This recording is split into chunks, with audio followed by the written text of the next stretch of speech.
오늘 우리에게 주신 하나님 말씀 사도행전 5장입니다.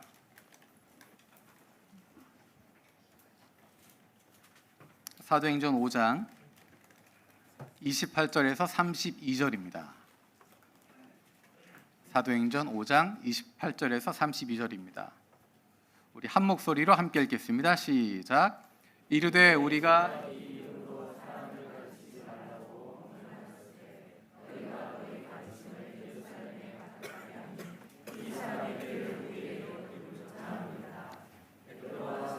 대답하여 이르되 사람보다 하나님께 순종하는 것이 마땅하니라.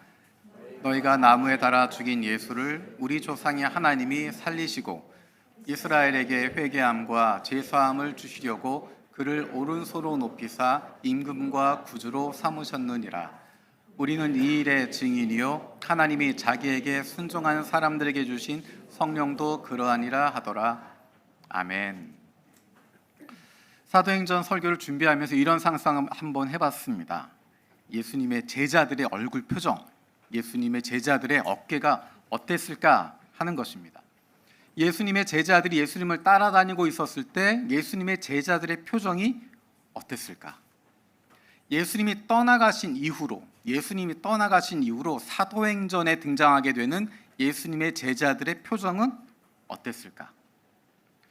우리가 복음서 말씀을 기억해 보면 예수님과 함께 제자들이 다니고 있을 때 제자들은 바리새파 사람들이나 제사장들이나 그리고 여러 종교 지도자들로부터 사사건건 지적질을 당했습니다. 그리고 비난을 받았습니다. 우리가 아는 것처럼 제자들은 배운 것이 많지 않았기 때문에 제자들이 하는 행동 하나하나가 예수님을 비난하기 위한 수단으로 사용됐습니다. 그리고 그것이 예수님을 궁지로 몰아넣는 도구로 쓰여지기도 했습니다. 하지만 예수님과 함께하고 있을 때 제자들이 죽을 위험에 처하거나 재판에 넘겨지거나 직접적인 위협을 받은 적은 없었습니다. 사도행전을 보면 예수님께서 제자들을 떠나가십니다. 그 이후로 제자들은 종교 지도자들의 위협을 받고 죽음의 협박을 받게 됩니다. 공의회에서 재판을 받기도 합니다. 심지어는 이제 앞으로 나오게 되는 것처럼 죽임을 당하기도 합니다. 그런데 놀라운 것은 제자들이 두려움에 빠지지 않는다는 것입니다.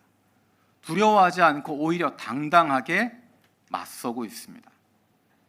제3자가 보더라도 분명히 그들은 배운 것도 없고 비겁했던 사람들인데 당대 최고의 권력을 가지고 있었던 종교 지도자들, 그들 앞에서, 권력자들 앞에서 오히려 더 당당하고 담대하고 흔들림이 없습니다. 어떻게 이런 것들이 가능할 수 있었을까? 처음에 이야기했던 예수님의 제자들의 표정을 다시 한번 여러분 떠올려 보십시오.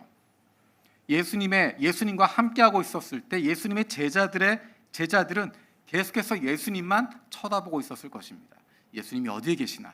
예수님이 뭐라고 하시나? 우리의 잘못을 어떻게 해야 되나? 이러이러한 잘못을 했을 때 이 잘못 어떻게 해야 되나? 비난을 받을 때 이 문제를 어떻게 해결해야 되나? 예수님이 어디에 계시나? 예수님이 좀 나서서 뭔가 좀 해주십시오.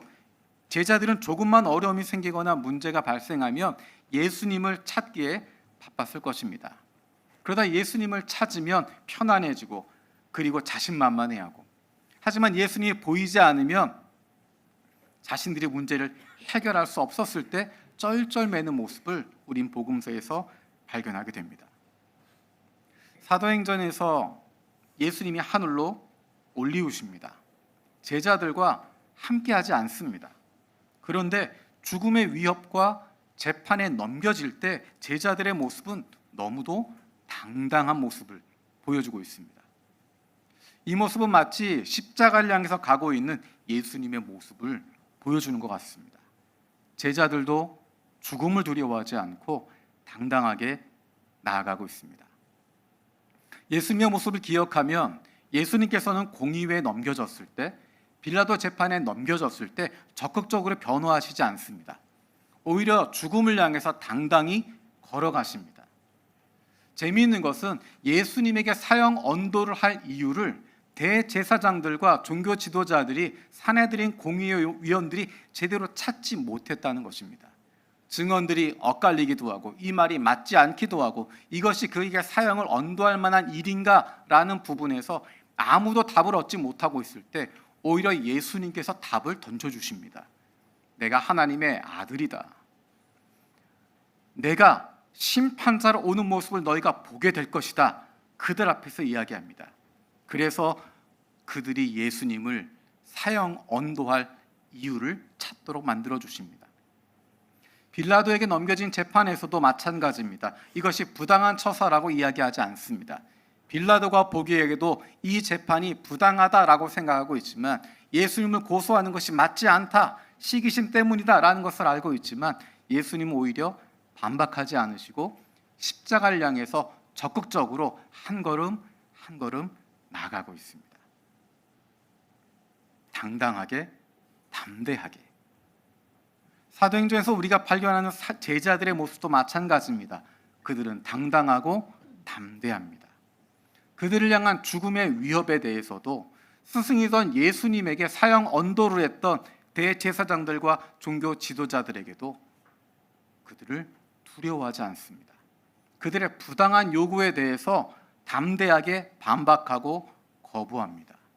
목숨을 아끼려고 하지 않고 죽음을 두려워하지 않습니다.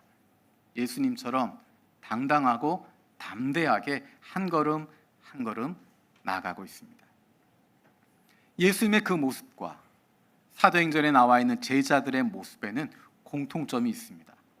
정확하게 표현하면 예수님의 모습을 제자들이 닮아가고 있습니다. 제자들이 예수님의 모습을 닮아가고 있기 때문에 사람들 앞에서 당당하고 담대할 수 있었습니다. 그것이 무엇이었을까?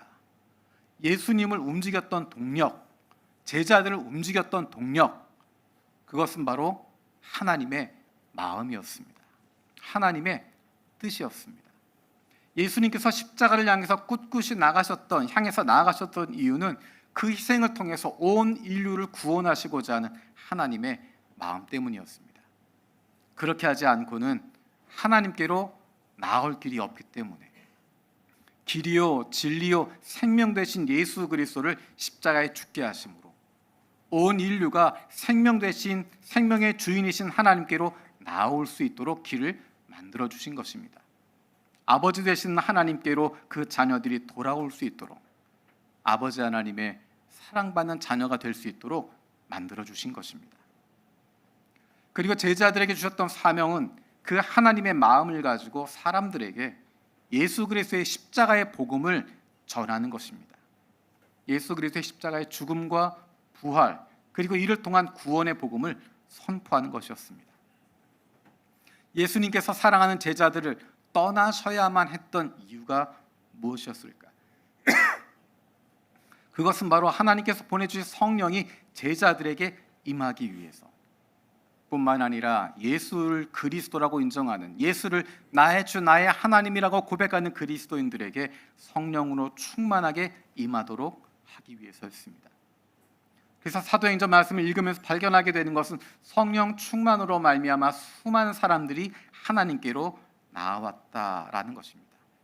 그것이 우리가 읽고 있는 앞으로 계속 읽어가게 될 사도행전의 내용입니다. 앞으로 계속해서 나오는 내용이 바로 온 세상을 구원하시고자 하는 하나님의 마음 그리고 그 마음을 품고 살아갈 수 있도록 하시는 성령님의 일하심입니다. 여전히 방해가 있습니다. 사람들은 성령 충만을 오해하기도 했습니다. 오순절에 제자들 성령으로 충만해서 다른 나라 언어로 방언으로 복음을 선포하기 시작했을 때 어떤 이들 놀라며 어떻게 우리가 우리의 언어로 전 세계 각곳에서 온 우리가 우리의 언어로 들을 수 있을까 놀라기도 했지만 어떤 이들은 저것들 대낮부터 술에 취했다라고 조롱하기도 했습니다. 교회 공동체에 대한 오해들도 있었습니다. 우리가 지난번에 살펴봤던 아나니아와 삽비라의 사건이 바로 그것을 보여주는 것입니다.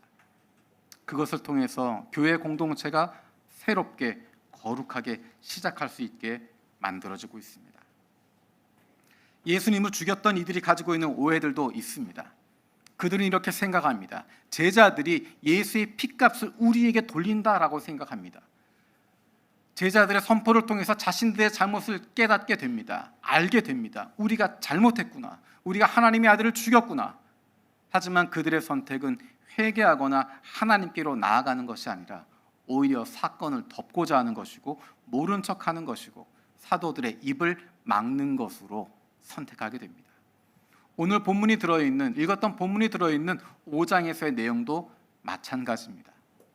그들은 사도들을 감옥에 가둡니다. 하지만 하나님께서는 그들이 감옥에 갇혀 있는 것을 원하지 않으셨습니다. 왜냐하면 한 영혼이라도 더 하나님께로 돌아오기를 원하셨기 때문에 사도들에게 명령을 내리십니다. 예수의 피에 대한 책임을 누군가에게 씌우기 위해서가 아니라 예수의 피로 말미암아 모두가 구원받기를 원하셨기 때문에, 그것이 하나님의 마음이었기 때문에 사도들이 그 하나님의 뜻에 순종하게 됩니다. 우리 사도행전 5장 19절에서 21절 말씀 함께 읽어보겠습니다. 19절에서 21절입니다. 시작. 그런데 밤에 주님의 천사가 감옥문을 열고 그들을 데리고 나와서 말하기를 가서 성전에 서서 이 생명의 말씀을 남김없이 백성에게 전하여라 하였다. 이 말을 듣고 그들은 새벽에 성전에 들어가서 가르치고 있었다. 그때 대제사장이 그와 함께하는 사람들과 더불어 와서 공의회와 이스라엘의 원로회를 소집하고 감옥으로 사람을 보내어 사도들을 데려오게 하였다. 19절에 분명히 이렇게 이야기합니다. 가서 성전에 서서 이 생명의 말씀을 남김없이 백성에게 전하여라. 사도들이 자유를 얻는 것, 생명의 유업을 받지 않는 것, 그것이 목적이라면 그들은 도망쳐야 했고 숨어 있어야 했습니다. 사람들이 알지 못하는 곳으로 갔어야 됩니다. 그런데 하나님은 사도들에게 명령하십니다. 이 생명의 말씀을 전해야 된다. 생명의 말씀을 나누어야 된다. 그래서 성전으로 가라라고 이야기하고 새벽에 그들은 성전에 가서 가르치기 시작합니다. 변장하고 있는 것이 아니라, 가리고 있는 것이 아니라, 숨어 있는 것이 아니라 모든 사람에게 드러나도록 이야기하고 있습니다. 이것이 바로 하나님의 뜻이라고 사람들에게 선포하고 있습니다. 그들을 대하고 있는 대제사장들과 종교 지도자들, 그들의 모습은 어땠을까? 왜 그들이 사도들을 감옥에 가두었는가? 우리 17절, 18절 말씀 함께 읽어보겠습니다. 17절, 18절입니다. 대제사장들과 그의 지지자들인 사두개파 사람들이 모두 시기심이 가득 차서 들고 일어나 사도들을 잡아다가 옥에 가두었다.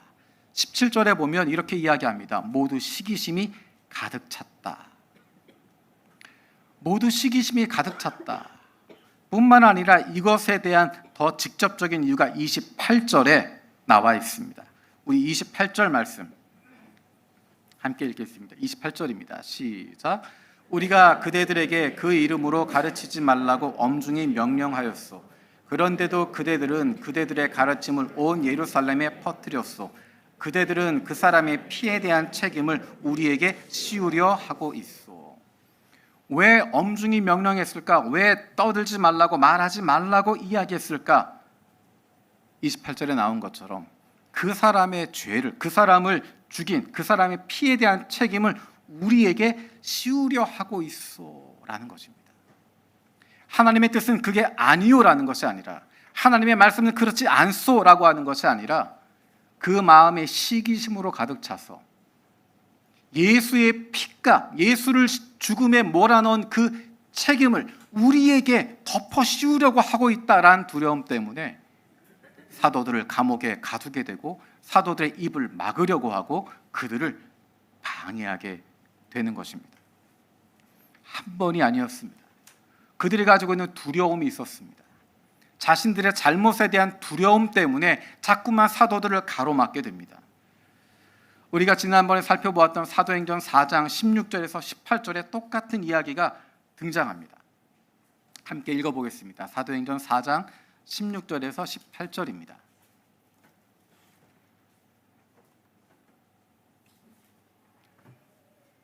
이 사람들을 어떻게 하면 좋겠습니까? 그들로 말미암아 기적이 일어났다는 사실은 예루살렘에 사는 모든 사람이 다 알고 있고 우리도 이것을 부인할 수 없습니다.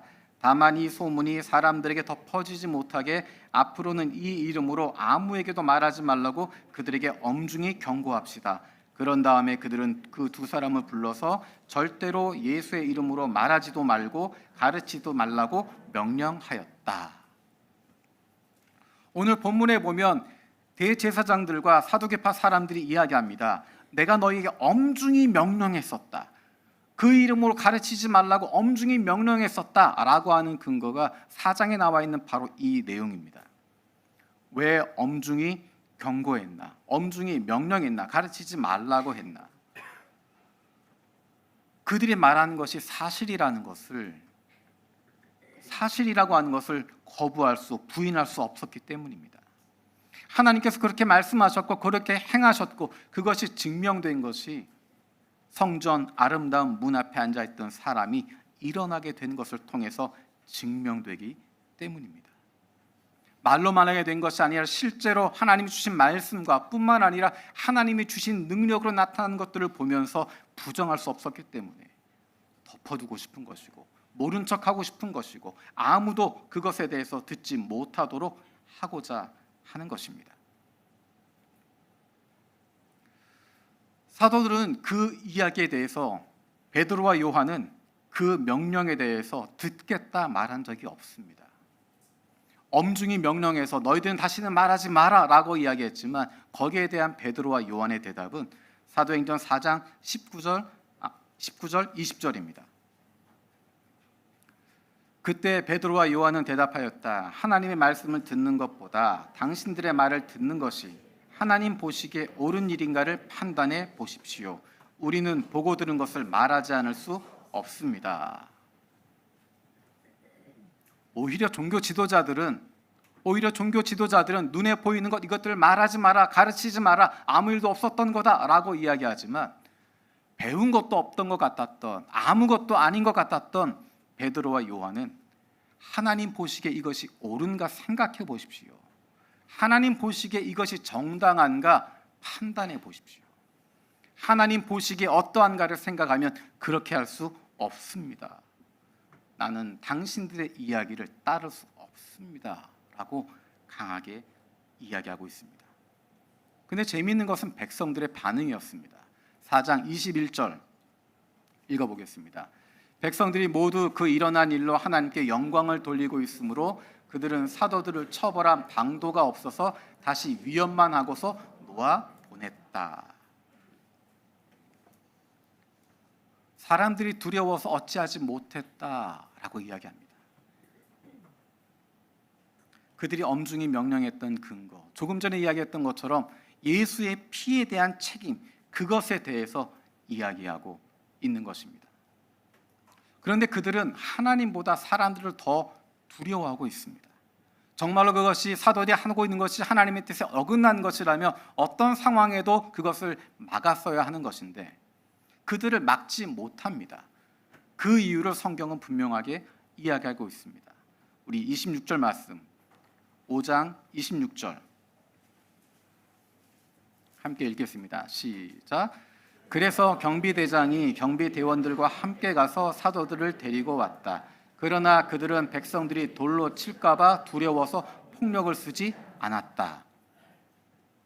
여러분 이해가 되십니까? 성전을 경비하고 있었던 경비대장과 경비대원들이 가서 사도들을 데리고 왔습니다. 그런데 그 분위기가 어떤 분위기였냐면 그 사도들을 강제로 폭력으로 제압하게 되면 사람들이 돌을 던질 것 같은 두려움을 느끼게 됩니다. 조금 전에 읽었던 것처럼 4장 21절의 말씀처럼 백성 모두가 하나님께 영광을 돌리고 있었습니다.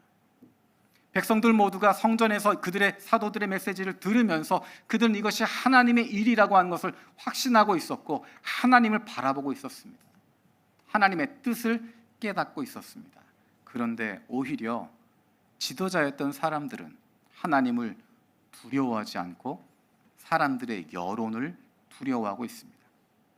하나님 앞에서 옳은 일이라고 하면 사람들의 반응과 관계없이 할 수 있는데 사도들이 했던 것처럼 그렇게 담대하게 당당하게 행할 수 있는데 하나님 뜻에 관심이 없고 하나님을 두려워하지 않기 때문에 사람들의 시선을 신경 쓰고 두려워하고 숨어서 일들을 진행하게 되는 것입니다. 숨어서 조용히 뒤에서 여론을 만들어가고 조작하게 되는 것입니다. 제자들이 선포했던 의도가 어떤 것이었을까? 제자들은 대제사장들과 종교 지도자들의 책임을 묻고 그들을 정죄하는 것이 아니었습니다. 우리가 사도행전 지금까지 살펴봤던 제자들의 메시지, 베드로와 요한의 메시지, 사도들의 메시지, 그것들을 들어보면 거기서 나오는 이야기는 하나님께서 하셨다라는 것입니다. 하나님께서 하신 것이기 때문에 우리가 할 일은 회개하고 그분 앞에 나아가는 것이고 주님이 주실 성령을 선물로 받아야 된다라는 것이었습니다. 그런데 대제사장들과 종교 지도자들은 자신들의 잘못이 있었기 때문에 자신들의 잘못이 다 드러나고 있음에도 불구하고 그것이 알려질까 두려움을 품게 됩니다. 하나님을 두려워하는 것이 아니라 사람들을 두려워하고 자신들의 잘못이 드러나는 것을 두려워하기 때문에 자꾸만 하나님과 관계없는 쪽으로 걸어가게 됩니다. 오늘 5장에 나와 있던 사건은 그들의 두려움을 더하게 만들어줄 수 있는 사건이었습니다. 조금 전에 읽었던 것처럼 사도들을 감옥에 가두었지만 천사가 나타나서 그 옥문을 열어주고 그들을 나오게 만들었습니다. 마치 그들이 투명 인간이 된 것처럼 아무 일도 일어나지 않았는데 아무 변화도 나타나지 않는데 그 사도들만 사라졌습니다. 우리 23절, 24절 한번 읽어보겠습니다. 5장 23절, 24절 시작. 감옥 문은 아주 단단히 잠겨 있고 문마다 간수가 서 있었는데 문을 열어보았더니 안에는 아무도 없습니다. 성전 경비대장과 대제사장들이 이 말을 듣고서 대체 이 일이 앞으로 어떻게 될까 하고 사도들의 일로 당황하였다. 분명히 가두어 두었는데 문도 단단히 잠겨 있는데 간수들이 서 있는데 안에 들어가 보니 아무도 없더라. 그리고 그들이 지금 성전에서 가르치고 있다. 이 일로 말미암아 대제사장들과 경비대장과 수많은 사람들은 공포에 빠지게 됩니다. 그리고 조금 전에 읽었던 26절에 이렇게 끝나고 있습니다. 그러나 그들은 백성들이 돌로 칠까 봐 두려워서 폭력을 쓰지 않았다. 사람들의 마음은 제자들에게 가 있습니다. 그래서 이 사람들이 걱정했던 것처럼 대제사장들이 걱정했던 것처럼 제자들이 예수님 피에 대한 책임을 그 사람들에게 돌리고자 했다면 얼마든지 제자들은 사람들을 선동할 수 있었습니다. 예루살렘의 모든 사람이 이미 성전 아름다운 문 앞에 앉아 있었던 태어날 때부터 안진뱅이로 태어났던 사람이 일어나게 된 사건을 다 알고 있습니다. 그리고 그 이후로 계속해서 일어나는 놀라운 표적들을 보고 있습니다. 사도들의 손을 통해서 일어난 놀라운 기적들을 사람들은 보게 되었고 하나님이 함께 하시는구나, 하나님의 말씀이 맞구나, 이 사람들은 하나님의 사람들이구나 라고 하는 것을 누구나가 다 인정하고 있었고 사람들은 그 일을 통해서 하나님께 영광을 돌리고 있었습니다. 경비대장조차, 성전 경비대원들조차 사도들을 함부로 대할 수 없었습니다. 사도들의 메시지를 통해서 하나님의 뜻이 무엇인지를 알았고 사도들의 손을 통해서 이루어가는 표적들이 그들의 말이 옳다라는 것을 증명하고 있었기 때문입니다. 그런데 놀라운 것은 사도들의 메시지는 예수님의 피에 대한 책임을 누군가에게 묻기 위해서가 아니라 예수님의 피로 말미암아 누구나가 구원받도록 하기 위한 것입니다. 그것이 바로 하나님의 마음이었습니다. 사도들은 그 하나님의 말씀에 그 뜻에 순종하고 있습니다. 그래서 재미있는 결과가 나타나게 됩니다. 오늘의 본문을 보면 제사장들에게 구원의 문이 열려있지 않은 것처럼 보입니다. 제사장들은 하나님을 대적하고 있는 것처럼 보입니다. 제자들은 사도들의 이야기에 귀를 기울이지 않는 것처럼 보입니다.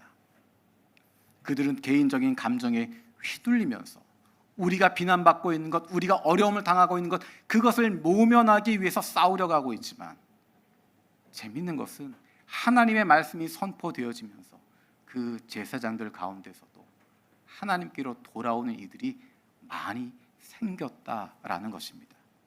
사도행전 6장 7절 말씀 함께 읽어보겠습니다. 사도행전 6장 7절입니다. 하나님의 말씀이 계속 퍼져나가서 예루살렘에 있는 제자들의 수가 부쩍 늘어가고 제사장들 가운데서도 이 믿음에 순종하는 사람들이 많았다. 사도들의 복음은 누군가에게 책임을 묻고 그 죄를 치우기 위한 것이 아니라 누구나 구원받도록 하고자 하는 하나님의 마음이었던 것입니다. 하나님의 뜻이 무엇일까?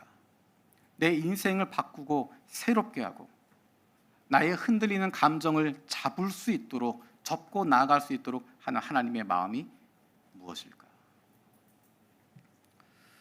오늘은 85년 전에 장로교회에, 한국 장로교회에 정말 중요한 일이 있었던 날입니다.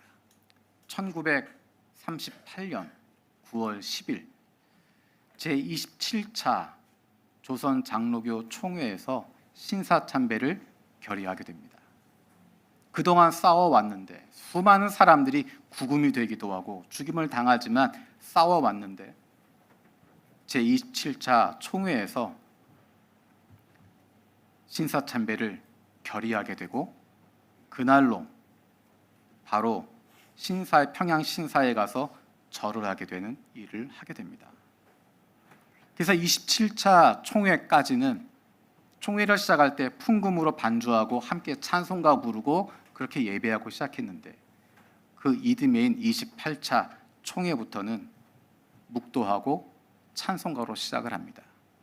조용히 신사참배를 묵도하는 것으로 조용히 기도한다고 이야기하면서 신사참배를 하고 묵도라는 이름으로 신사참배를 하도록 하고 그리고 찬송가로 예배를 시작하게 됩니다. 근데 더 안타까운 것은 이 이후의 이야기들입니다. 그렇게 신사참배를 결의했었는데 그 이후에 그 신사참배 문제가 해방 이후에 장로교회가 분열되는 원인으로 작동하게 됩니다. 어떤 이들은 신사참배한 저것들이라고 지적질하고 어떤 사람들은 우리는 어쩔 수 없었어 라고 이야기하면서 그거는 죄가 아니었어, 시대적인 상황이었어 라고 덮으려고 하기도 하고 공식적으로 나중에 회개하는 이야기를 하지만 진정성 없이 정치적인 부분으로 이야기하고 넘어가게 됩니다. 어쩌면 지금까지도 그 죄에 대한, 그 잘못에 대한 진정한 회개가 없었고 진정으로 그것을 아파하지 않고 지금도 그것을 그대로 덮어두고 묻어두고 지나가려고 하는 부분들이 얼마나 많은지 모릅니다. 내 인생을 바꾸고 새롭게 하고 내 감정을 접고 나아갈 수 있도록 하는 하나님의 마음은 어떤 것일까? 내 감정에 휘둘리고 흔들리는 것이 아니라 하나님의 마음에 관심을 두고 그 뜻을 찾아서 세상 속에서 흔들림 없이 한 걸음 한 걸음 걸어갈 수 있는, 내 마음이 흔들리는 것, 내 생각이 흔들리는 것, 내 뜻이 흔들리는 것, 그것이 아니라 하나님이 진정 원하시는 것이 무엇인가를 생각하고 그로 말미암아 날마다 당당하고 담대하게 살아갈 수 있는 우리 모두가 되어지길 원합니다. 기도하겠습니다. 살아계신 아버지 하나님, 사도행전 말씀을 통해서 사도들의 모습을 봅니다. 사도들이 예수 그리스도로 말미암은 구원을 선포하고 있는데 예수님을 십자가에 못 박았던, 그렇게 그 피값을 몰아갔던 대제사장들과 종교 지도자들은 자신들의 잘못이 드러나 있음에도 불구하고 그것이 알려질까 두려워해서 제자들을 감옥에 가두게 되고 그것을 묶어두는 모습을 봤습니다. 분명한 잘못 회개하고 주님 앞으로 나아가면 생명을 얻게 되고 새롭게 시작할 수 있음에도 불구하고 잘못을 덮고 모른 척하고 내 감정 때문에, 내 마음 때문에 그것을 돌이키지 못하는 것. 그럼에도 불구하고 예수 그리스도의 복음으로 말미암아 많은 제사장들 가운데서 믿음에 순종한 이들이 많이 생겼던 모습을 봅니다. 우리의 인생이 내 감정이 흔들리고 휘둘리는 것이 아니라 내 감정을 접고 하나님이 원하시는 길을 걸어갈 수 있는, 하나님 마음에 관심을 두고 그 뜻을 찾아 세상 속에서 흔들림 없이 한 걸음 한 걸음 당당하고 담대하게 살아가는 하나님의 사랑받는 자녀들 되게 하여 주옵소서. 감사드리고 예수님의 이름으로 기도드립니다. 아멘.